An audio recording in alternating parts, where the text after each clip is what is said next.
來看風台刷頂哩挖近台灣，氣象署佇早起8點半，馬上發布海上風台警報。目前風台是位於馬祖東北大風的海面上，算是中度的風台。氣象署嘛表示講，風台會開始對台灣的北部海面造成影響，明仔載上挖近台灣。咱來聽氣象署最新的說明。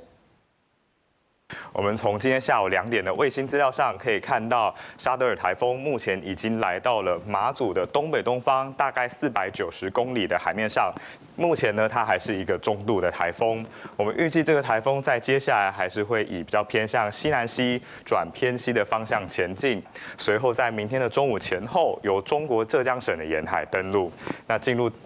中國大陸陸地之後，強度呢會逐漸減弱。我們預計在明天這一段時間，中南部呢斷斷續續會有降雨，尤其在中部山區會有局部性的大雨，甚至在嘉義以南地區，我們甚至不排除會有短延時豪雨發生的可能。所以要提醒大家，雖然颱風離中南部